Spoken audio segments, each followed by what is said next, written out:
Hello students, this is Neelam. Dear students, आज की अपनी इस वीडियो में हम कवर करने वाले हैं क्लास 9th से हमारा चैप्टर 4 है वर्किंग ऑफ इंस्टीट्यूशन के बारे में। सो डियर स्टूडेंट्स, इस चैप्टर में हम जो हमारे इंस्टीट्यूशंस है, गवर्नमेंट इंस्टीट्यूशन है जिनके अकॉर्डिंग गवर्नमेंट काम करती है, तो हमने देखा था स्टार्टिंग में कि पूरी गवर्नमेंट की पावर को हमने 3 पार्ट में डिवाइड कर दिया था और उसको हमने बोला था सेपरेशन ऑफ पावर। मतलब इंडिया में पूरी गवर्नमेंट के पास जितनी भी पावर है उस पावर को 3 पार्ट में डिवाइड कर दिया। उसको हम बोलते हैं separation of power. Separation of power में क्या है? सबसे फर्स्ट पार्ट हमारे पास आता है लेजिस्लेचर, उसके बाद हमारे पास आता है एग्जीक्यूटिव, उसके बाद हमारे पास आता है जुडिशरी। तो अपनी वीडियोस के पहले पार्ट्स में हमने लेजिस्लेचर, एग्जीक्यूटिव और जुडिशरी के बारे में देख लिया है। जुडिशरी के बारे में हम अपनी इस वीडियो में इंक्लूड करेंगे। लेजिस्लेचर और एग्जीक्यूटिव हम पढ़ चुके हैं। लेजिस्लेचर में हमने पार्लियामेंट, लोकसभा और राज्यसभा के बारे में देखा, एमपी और एमएलए के बारे में देखा, जिनका काम होता है कंट्री के रूल्स, पॉलिसी और लॉज बनाने का। एग्जीक्यूटिव के बारे में हमने देखा कि जितने भी मिनिस्टर्स होंगे, जो रूल्स बने हैं, जो लॉज बने हैं, उनको कंट्री में अप्लाई करवाना है। तो अप्लाई करवाने का काम किसका होगा? मिनिस्टर्स का होगा। तो जो प्राइम मिनिस्टर और काउंसिल ऑफ मिनिस्टर होता है, मिनिस्टर होते हैं, वो किस में आते हैं? एग्जीक्यूटिव में। इनका काम ये होता है कि जो भी लॉज, जो भी पॉलिसी पार्लियामेंट में बनी है, लेजिस्लेचर ने बनाई है, उस सभी रूल्स को कंट्री में फॉलो कराना है। और मिनिस्टर का काम होगा कि उन सभी रूल्स को कंट्री के हर एक पर्सन अच्छे से फॉलो करें। उसके बाद हमारे पास आता है जुडिशरी। जुडिशरी का काम होता है कि जो रूल्स, जो लॉज बने हैं, उनको मेंटेन करके रखना। मतलब ये इंश्योर करना कि कंट्री का हर एक पर्सन उन रूल्स को और उन लॉज को फॉलो करे।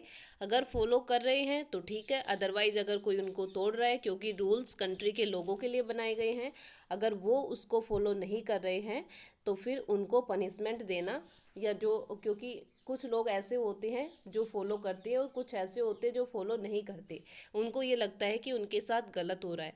तो इस बारे में जो भी डिस्कशन होगा वो कहाँ पर होगा? जुडिशरी में। जुडिशरी का काम होगा जितने भी लॉज और रूल्स रेगुलेशन बने हैं उनको मेंटेन करके रखना।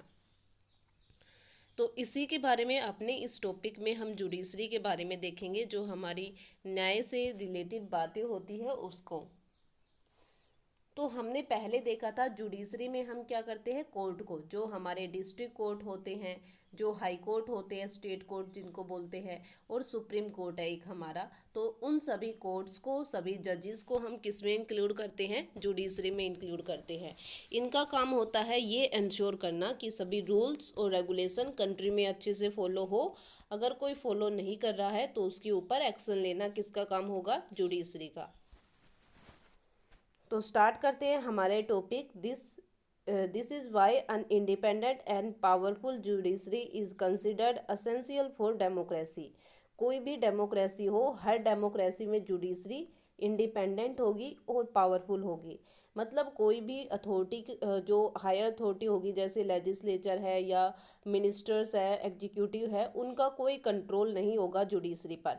जुडिशरी बिल्कुल इंडिपेंडेंटली वर्क करेगी और काफ़ी ज़्यादा पावरफुल भी होगी। वो जो डिसीजन लेगी वो डिसीजन कंट्री के हर एक सिटीजन को मानना पड़ेगा, और हर डेमोक्रेसी में ये ज़रूरी होता है। All the court at different level in a country put together are called the judiciary. और एक कंट्री के जितने भी कोर्ट होते हैं, सभी कोर्ट्स, चाहे वो किसी भी लेवल की हो, चाहे डिस्ट्रिक्ट लेवल पे हो, चाहे वो स्टेट लेवल पे हो, चाहे वो नेशनल लेवल पे हो, जितने भी कोर्ट्स होंगे वो कोर्ट्स कंट्री के सभी किस में आएंगे? जुडिशरी में। उन सबको एक साथ जब हम रखेंगे तो उसके लिए जो एक कॉमन वर्ड यूज़ किया जाएगा वो होगा judiciary. The Indian judiciary consist of a supreme court for the entire nation. Indian judiciary में क्या है कि मतलब पूरी कंट्री के लिए एक सुप्रीम कोर्ट बनाया गया है। ओके, हाई कोर्ट्स बनाए गए हैं, डिस्ट्रिक्ट कोर्ट बनाए गए हैं, ताकि जो इंडिया का जुडिशरी सिस्टम है वो अच्छे से चल सके। तो सुप्रीम कोर्ट है, हाई कोर्ट्स है स्टेट में, और डिस्ट्रिक्ट कोर्ट्स हैं। And court at local level, और लोकल लेवल पर भी जैसे आपको देखने को जैसे तहसील होती है, तो इस टाइप में हमें लोकल लेवल के कोर्ट्स भी देखने को मिलेंगे। India has integrated judiciary, it mean the supreme court control the judicial administration in the country. India का जो जुडिशरी सिस्टम है वो इंटीग्रेटेड है, और इसका जो सुप्रीम पावर होती है, जो सबसे मेन सबसे हायर अथॉरिटी होती है जुडिशरी की, वो किसके पास होती है? सुप्रीम कोर्ट के पास। Okay, local level, district level और स्टेट लेवल, ये जितने भी कोर्ट्स होंगे इन सब के ऊपर एक हायर अथॉरिटी काम करेगी, और वो कौन सी होगी? Supreme court. जैसे हमने देखा था ना कि जितने भी मिनिस्टर होंगे, मिनिस्टर के ऊपर कौन काम करेगा? प्राइम मिनिस्टर काम करेगा, वो हायर अथॉरिटी होगी सबसे। ऐसे ही जितने भी कोर्ट्स होंगे, तो कोर्ट्स में सबसे हायर अथॉरिटी किसकी मानी जाएगी? सुप्रीम कोर्ट की। It decision are binding at all courts of the country. जो भी डिसीजन सुप्रीम कोर्ट लेगा, कंट्री में जितने भी बाकी के कोर्ट्स होंगे वो सभी उस डिसीजन को फॉलो करने के लिए बाइंड होंगे, उनको वो डिसीजन फॉलो करना ही पड़ेगा। It can take up any dispute between citizen of the country. Judiciary में क्या होता है? सुप्रीम कोर्ट किसके लिए कोई भी मतलब मेन तो ये होता है कि जब किसी में डिस्प्यूट हो जाते हैं, लड़ाई झगड़े हो जाते हैं, एक दूसरे के अगेंस्ट जब लोग हो जाते हैं और वो अपना मैटर खुद सोल्व नहीं कर पाते, इसलिए वो कोर्ट्स जाते हैं, जुडिशरी को जुडिशरी सिस्टम का यूज़ करते हैं। तो जो जुडिशरी सिस्टम है, सुप्रीम कोर्ट है या जितने भी कोर्ट्स है, वो क्या करते हैं? डिस्प्यूट को सोल्व कर सकते हैं, और कौन कौन से? Between citizen of the country. अगर कंट्री के किन्हीं दो लोगों के बीच आपस में कोई डिस्प्यूट है तो वो कहाँ पर सोल्व होगा? कोर्ट्स में सोल्व होगा, अगर वो खुद नहीं कर पा रहे हैं तो। Between citizen and the government, government और सिटीजन्स में अगर कोई डिस्प्यूट है तो वो भी कहाँ पर सोल्व होगा? सुप्रीम कोर्ट में। बिटवीन टू और मोर स्टेट गवर्नमेंट, अगर दो स्टेट गवर्नमेंट के बीच में, जैसे दिल्ली गवर्नमेंट और हरियाणा गवर्नमेंट के बीच में कोई डिस्प्यूट हो गया है किसी भी मैटर को लेकर, कोई भी कॉन्फ्लिक्ट है, तो वो कहाँ पर सोल्व होंगे? सुप्रीम कोर्ट में। Between government at the union and state level, अगर सेंट्रल गवर्नमेंट और स्टेट गवर्नमेंट में आपस में कोई डिस्प्यूट हो गया है तो उसके लिए भी कहाँ पर जो डिसीजन है, जो भी डिसीजन लिया जाएगा वो कहाँ पर लिया जाएगा? कोर्ट्स में। तो यहाँ पर हमें ये बता रखा है कि जो जुडिशियल सिस्टम है वो कैसे काम कर सकता है, कौन कौन से डिस्प्यूट को सोल्व करता है। तो कोई भी दो पर्सन जिसमें आपस में डिस्प्यूट हो जाते हैं और वो खुद सोल्व नहीं कर पाते, सिटीजन और गवर्नमेंट के बीच में अगर कोई प्रॉब्लम है, दो स्टेट गवर्नमेंट में कोई प्रॉब्लम है, या यूनियन और स्टेट गवर्नमेंट में कोई प्रॉब्लम है, तो यहाँ पर हमें ये बता रखा है कि जो जुडिशियल सिस्टम है वो काम कैसे करता है। तो अगर कोई डिस्प्यूट हो जाता है तो वो कहाँ पर सोल्व होते हैं? जुडिशियल कोर्ट्स में जाकर।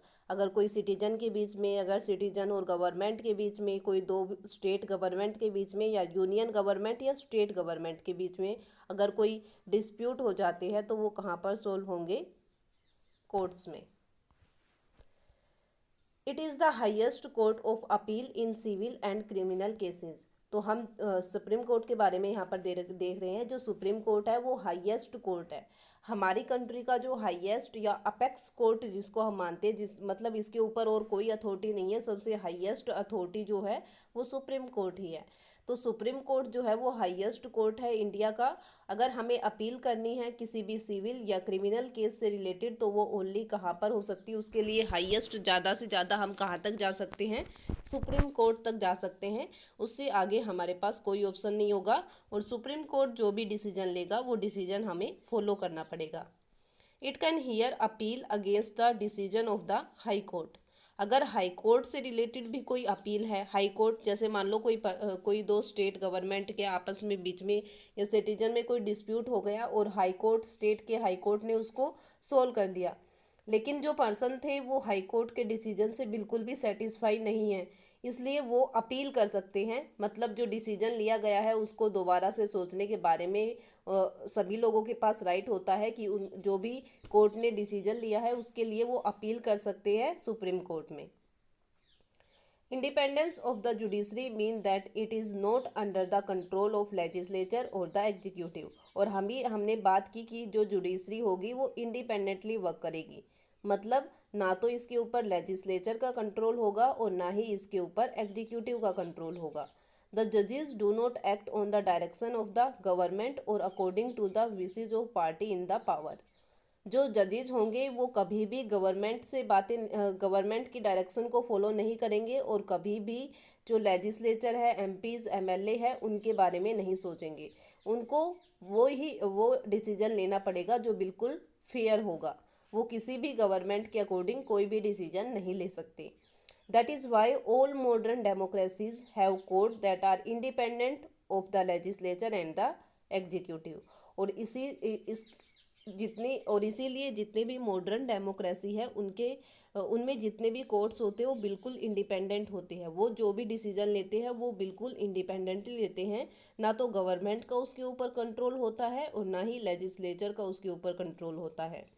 India has achieved this. और इंडिया में भी बिल्कुल सेम टू सेम ऐसा है कि जो हमारी जुडिशियल सिस्टम है उसके ऊपर ना तो गवर्नमेंट का कंट्रोल है, एग्जीक्यूटिव का कंट्रोल है और ना ही लेजिस्लेचर का कंट्रोल है। The judges of the Supreme Court and the High Courts are appointed by the President on the advice of the Prime Minister and जो सुप्रीम कोर्ट और हाई कोर्ट के जजेज होंगे उनको कौन अपॉइंट करेगा? प्रेसिडेंट अपॉइंट करेगा। और वो भी किसकी एडवाइस पर? सलाह किससे लेगा? प्राइम मिनिस्टर से। और जो सुप्रीम कोर्ट का chief justice of supreme court दोनों से एडवाइस करने के बाद फिर वो सुप्रीम कोर्ट के और हाई कोर्ट के जजेस को अपॉइंट करेगा। इन practice, it now means that the senior judges of the Supreme Court select the new judges of Supreme Court and the High Court।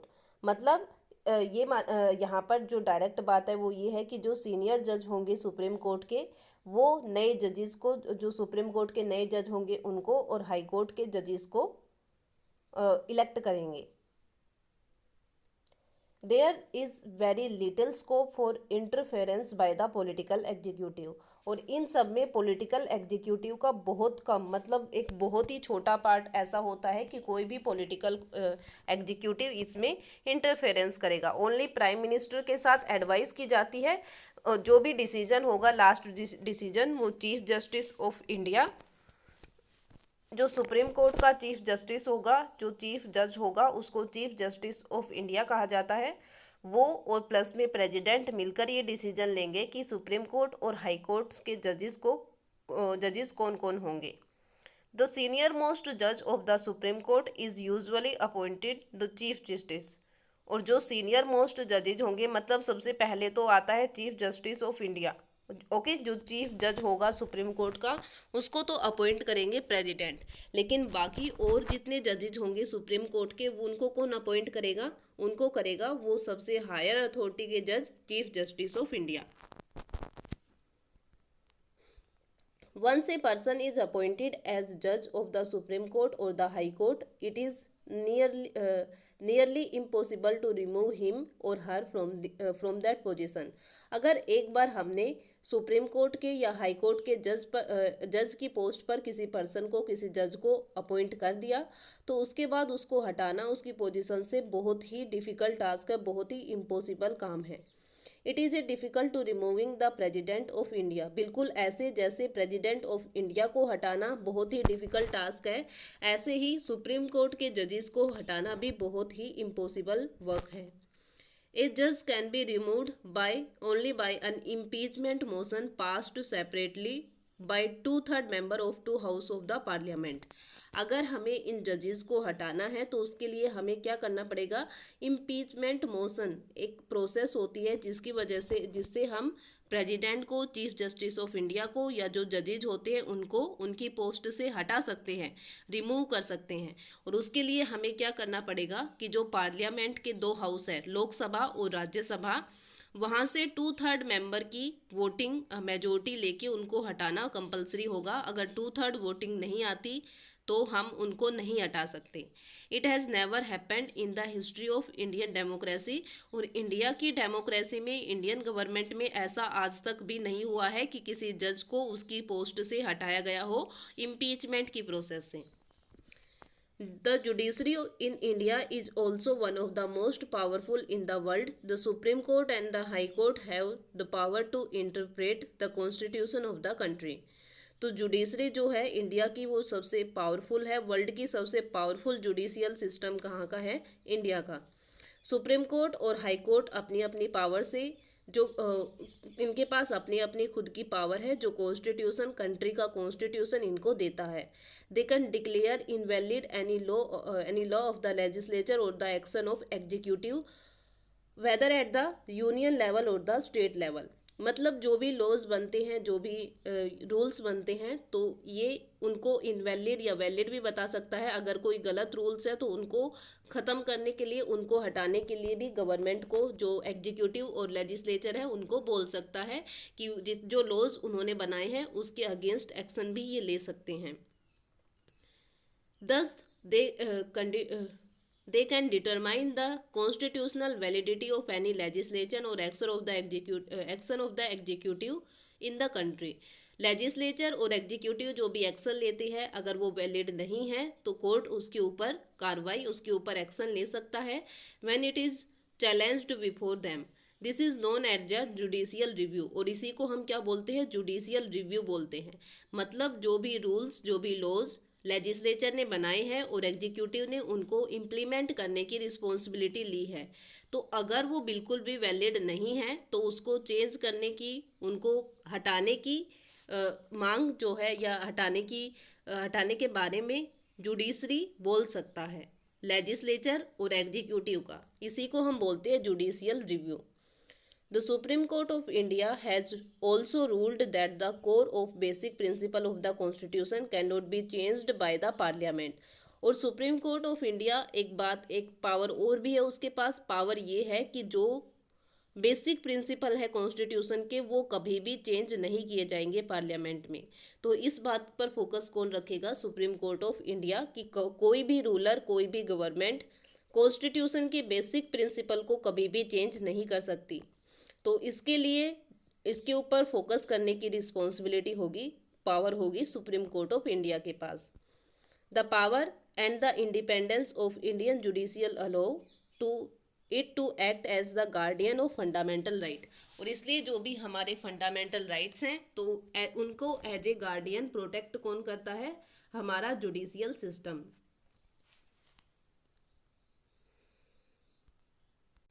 जो हमारा जुडिशियल सिस्टम है, अगर कंट्री में किसी के भी फंडामेंटल राइट्स को किसी भी तरह से कोई भी प्रॉब्लम है, कोई पर्सन ऐसा है जिसको उसके फंडामेंटल राइट्स को फॉलो करने से रोका जाता है, तो वो डायरेक्ट ना तो उसे लोकल लेवल कोर्ट में जाने की ज़रूरत है, ना तो उसको हाई कोर्ट में जाने की ज़रूरत है।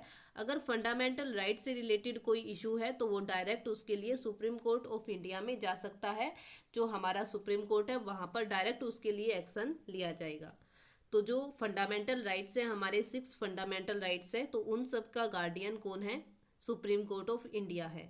तो उसके लिए डायरेक्ट एक्शन कहाँ पर ले सकते हैं? सुप्रीम कोर्ट ऑफ इंडिया में। तो ये था हमारे कोर्ट्स के बारे में। तो ये पूरा पार्ट था हमारा जुडिशरी के बारे में। जो हमारा जुडिशरी पार्ट है वो कैसे काम करता है, कैसे उसको इंडिपेंडेंट बनाया जाता है, कैसे वो इंडिपेंडेंटली वर्क करता है। ओके, तो आज ये पार्ट हमारा, ये चैप्टर की रीडिंग हमारी कंप्लीट हो गई है, जिसमें हमने वर्किंग ऑफ इंस्टीट्यूशन के बारे में देखा। जो अलग अलग इंस्टीट्यूशंस है गवर्नमेंट के, वो कैसे काम करते हैं, लेजिस्लेचर कैसे काम करता है, पार्लियामेंट कैसे काम करता है, और जो मिनिस्टर्स है, एग्जीक्यूटिव है, वो कैसे अपनी रिस्पॉन्सिबिलिटी कंप्लीट करते हैं, और कोर्ट्स हैं वो कैसे अपना काम कंप्लीट कर रहे हैं। तो इन सब के बारे में हमने अपने इस चैप्टर में कवर किया है। ओके, तो आज की जो पार्ट था हमारा जुडिशरी, तो उसमें जो सबसे मेन पार्ट रहेगा वो ये कि जुडिशियल सिस्टम को, ये नहीं है कि बस ओनली पूरे इंडिया में एक ही कोर्ट है, ऐसा नहीं है। इंडिया में अलग अलग लेवल पर अलग अलग कोर्ट्स बनाए गए हैं ताकि लोगों के डिस्प्यूट, उनकी जो प्रॉब्लम है, उनको जल्दी से सोल्व किया जा सके। और उन्हीं कोर्ट्स में सबसे हायर अथॉरिटी जो है वो सुप्रीम कोर्ट ऑफ इंडिया के पास है। सुप्रीम कोर्ट ऑफ इंडिया बाकी के कोर्ट से और ज़्यादा पावर को वो यूज़ करता है, उसके पास ज़्यादा पावर होती है। और इंडिया का सुप्रीम कोर्ट ऑफ इंडिया कहाँ पर है? दिल्ली में, न्यू दिल्ली में जो सुप्रीम कोर्ट ऑफ इंडिया है वो वहाँ पर है। ऐसे करके जुडिशियल रिव्यू के बारे में हमने इसमें देखा, जो कोर्ट्स है वो कैसे काम करते हैं, बिल्कुल इंडिपेंडेंटली वर्क करते हैं, उनके ऊपर किसी भी का भी कंट्रोल नहीं होता है और वो सभी बिल्कुल फ्रीली और इंडिपेंडेंटली वर्क करते हैं। जो डिसीजन बिल्कुल फ्री और फेयर होता है वही डिसीजन उनको लेना होता है। तो ये हमारा पार्ट है जिसमें हमने जुडिशियल के बारे, जुडिशरी सिस्टम जो था सेपरेशन ऑफ पावर का थर्ड पॉइंट, उसके बारे में भी हमने देख लिया है।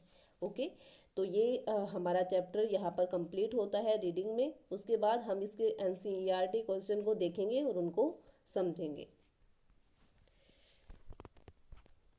तो आज की वीडियो का जो सबसे मेन टॉपिक रहने वाला है वो टॉपिक होगा आपका सुप्रीम कोर्ट ऑफ इंडिया के बारे में आपको लिखना है। चीफ जस्टिस ऑफ इंडिया के बारे में आपको बताना है कि कौन अभी प्रेजेंट में हमारे चीफ जस्टिस ऑफ इंडिया कौन है, और इससे पहले मतलब अब जो है और उससे पहले हमारे चीफ जस्टिस ऑफ इंडिया कौन थे, उनके नाम आपको अपनी नोटबुक में लिखने हैं। सुप्रीम कोर्ट कहाँ है, सुप्रीम कोर्ट की लोकेशन के बारे में, और उसके पास कौन कौन सी मेन पावर है, इसके बारे में आप अपनी नोटबुक में लिखोगे। ओके, और ये अगर इस चैप्टर में पढ़ते टाइम आपको दोबारा से इसको रीड करना है, अगर कोई प्रॉब्लम हो तो वो आप मेरे साथ डिस्कस कर सकते हो। Thank you.